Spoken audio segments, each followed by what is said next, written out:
When I arrived at the Smith's house for my first day as their new babysitter, I wasn't nervous about the job. Kids? Easy. I'd been babysitting since I was 15, and now at 20, I was practically a pro. But as the door opened, my confidence evaporated. It was him. Steven, the man I'd been chatting with for months on that dating app. The man whose clever banter and late-night confessions had me hooked. The man who claimed he was single, but not ready for anything serious. His face froze in utter shock when he saw me standing there, my nanny bag slung over one shoulder. He looked like he'd seen a ghost. "Hi," I said, my voice trembling just slightly, trying to act like everything was perfectly normal. He stammered, "Nikki?" Then quickly caught himself. "I mean, you must be the new babysitter." I nodded. "Yeah, that's me." Behind him, a woman's voice called out, "Steven? Who's at the doors?" "That's my wife," he said in a low voice, his eyes darting back to me, wide with panic. He stepped aside, letting me in. The evening passed in a blur. The kids were sweet, but my mind was elsewhere.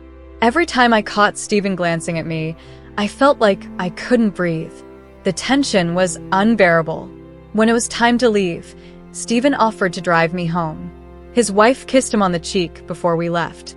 "Thanks for helping, Han," she said, smiling, completely unaware of the storm brewing between us. The car ride was silent at first. Then, as we stopped at a red light, he broke the quiet. "This can't happen," he said, gripping the steering wheel so tightly his knuckles turned white. "Whatever this is between us, it has to stay online." "I can't." He took a shaky breath. "I can't betray my wife like that. If you can't handle that, then it's over. I'll delete the app, block you. Whatever it takes." I swallowed hard, the weight of his words settling over me. "I understand," I said softly, looking out the window. "I get it, but does that mean we can't keep talking? Just online?" He glanced at me, his jaw tight. "I don't know if that's a good idea, but it's not physical," I pressed. "It's just words. Conversations. Nothing more." The light turned green, and he didn't respond for a moment. Finally, he sighed. "Fine. But only if you promise me no lines get crossed. Ever." I nodded. "I promise." The rest of the ride was quiet. When we reached my place, he didn't say goodbye. He just nodded as I got out of the car and drove off into the night. I stood there for a moment, staring at the taillights disappearing into the distance. I knew this was dangerous, complicated, but I couldn't bring myself to let him go. Not yet. But every time I went to his house to babysit, I saw the effect I had on him. He was a weird guy, and I knew I was the cause. I would dress in ways I knew would drive him crazy. Short dresses, seamed stockings, sometimes with fun white lace socks. I would play into his fantasies, styling my hair in ways he had mentioned he loved online, like pigtails or braids, just to see the desire in his eyes. I knew he was obsessed, and I admit I enjoyed teasing him, pushing those boundaries. And his wife, Courtney, wasn't much help either. She would make comments about my appearance, directed at Steven, hinting soberly at who would be the lucky one to join me on my nights off.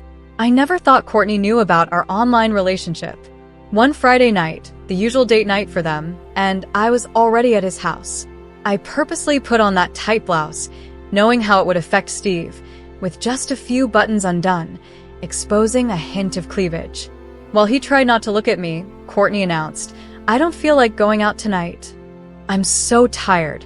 "Let's stay home and watch a movie," she exclaimed. The kids erupted with excitement and suggested movies. Steve, smiling, said, "Sure, honey. I'll take Nikki home quickly, and we can start watching movies." But then, one of her kids asked, "Can Nikki and stay and watch the movie, Mommy?" Courtney looked at Steve, then at the boy. "Sure.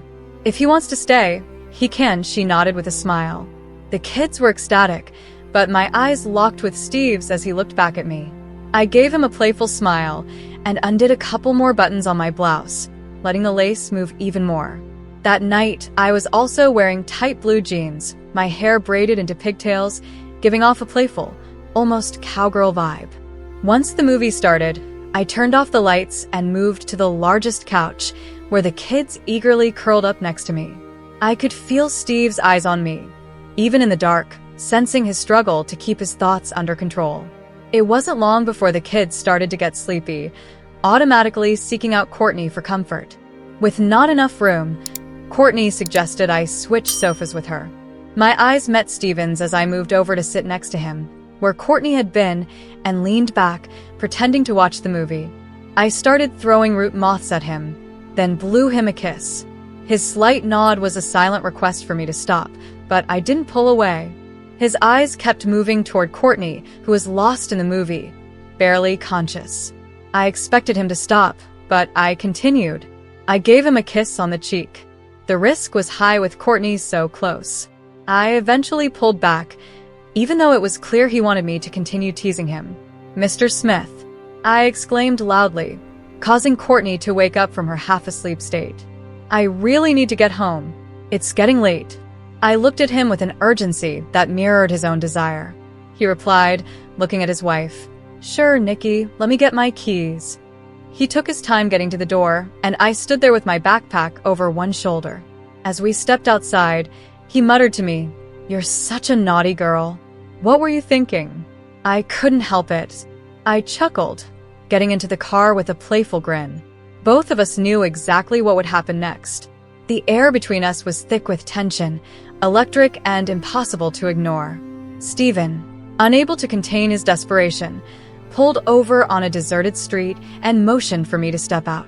The night was cool, the silence around us broken only by the faint rustling of leaves in the breeze. The dim glow of the streetlights cast long shadows, creating an intimate cocoon where everything else seemed to vanish. His breath was uneven, his gaze dark with a mix of guilt and longing. The world felt suspended, every movement and touch heavy with unspoken words and unrestrained emotions. What happened next, I cannot tell you in detail, but the sensations and the atmosphere are something I will never forget.